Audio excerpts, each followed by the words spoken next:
नाजरीन, आज की इस वीडियो में हम बात करेंगे नवाज शरीफ और 1999 की बगावत की। नवाज शरीफ पाकिस्तान की सियासत का एक अहम और मुतनाज़ किरदार हैं, जिन्होंने मुल्क की तरक्की और खुशहाली के लिए मुतअद्दिद इस्लाहात और तरक्याती मंसूबे मुतारिफ करवाए। उनकी हुकूमत का खात्मा 1999 में जनरल परवेज मुशर्रफ की क़यादत में होने वाली फौजी बगावत के जरिए हुआ, जो पाकिस्तानी तारीख के अहम तरीन वाक़यात में से एक है।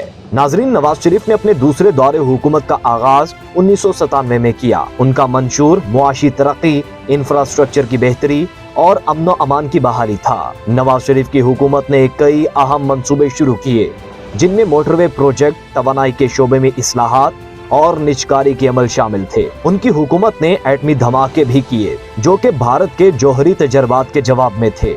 इस इक़दाम ने पाकिस्तान की आलमी साख को मजबूत किया और मुल्क की खुद मुख्तारी को तक़वियत दी।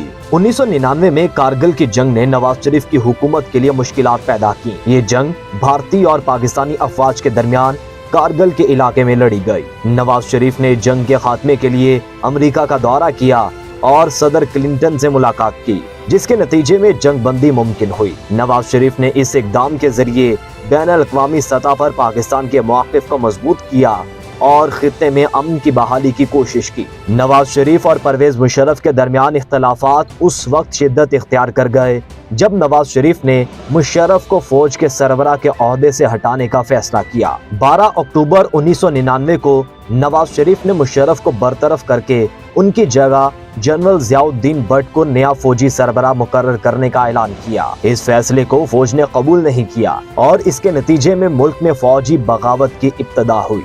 12 अक्टूबर 1999 को जनरल परवेज मुशर्रफ उस वक्त श्रीलंका के दौरे पर थे, जब उन्हें बरतरफ करने का ऐलान किया गया। फौजी अफसरान ने फौरन ही कराची और इस्लामाबाद के हवाई अड्डों का कंट्रोल संभाल लिया। मुशर्रफ की परवाज को पाकिस्तान में लैंड करने की इजाजत ना दी गई, लेकिन फौजी दबाव के तहत परवाज को कराची में उतरने दिया गया। फौज ने वज़ीर-ए-आज़म हाउस और दीगर अहम इमारतों का कंट्रोल भी संभाल लिया। नवाज शरीफ और उनके करीबी साथियों को गिरफ्तार कर लिया गया और मुल्क में मार्शल लॉ नाफिज कर दिया गया। जनरल परवेज मुशर्रफ ने इक़्तिदार संभालते ही आइन को मुअत्तल कर दिया और खुद को चीफ एग्जीक्यूटिव के तौर पर मुतारिफ करवाया। उन्होंने सियासी इस्लाहात का ऐलान किया और मुल्क में मुआशी बहाली के लिए मुख्तलिफ इक़दामात किए। मुशर्रफ के दौरे हुकूमत में मीडिया की आज़ादी में भी इजाफा हुआ, लेकिन साथ ही साथ सियासी जमातों और रहनुमाओं पर सख्तियां भी जारी रहीं। नवाज शरीफ को बगावत के बाद गिरफ्तार करके मुख्तलिफ इल्जामात के तहत मुकदमात चलाए गए। उन्हें उम्र कैद की सजा सुनाई गई,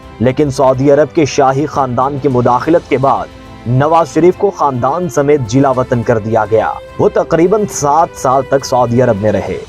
जिला वतनी के दौरान नवाज शरीफ ने अपनी सियासी जिद्दोजहद जारी रखी और पाकिस्तान में जमहूरियत की बहाली के लिए आवाज उठाते रहे। नाजरीन, नवाज शरीफ की हुकूमत का खात्मा और मुशर्रफ की बगावत पाकिस्तान की सियासी तारीख के अहम तरीन वाक़यात में से एक हैं। नवाज शरीफ ने मुल्क की तरक्की के लिए बेशुमार कोशिशें की और उनकी खिदमत को अवाम ने कदर की निगाह से देखा। उनकी जिलावतनी के बावजूद उन्होंने पाकिस्तानी सियासत में अपनी जगह बरकरार रखी और दोबारा अवाम की खिदमत के लिए वापस आए। नाजरीन, ये कहानी न सिर्फ नवाज शरीफ की कायदाना सलाहियतों और अवामी खिदमत को खिराज तहसीन पेश करती है, बल्कि ये भी बताती है कि किस तरह एक रहनुमा ने मुश्किलात के बावजूद अपनी जिद्दोजहद जारी रखी और मुल्क की सियासत पर गहरे असरात मुरतब किए हैं। नवाज शरीफ की कोशिशें और कुर्बानियां पाकिस्तान की तारीख में हमेशा याद रखी जाएंगी।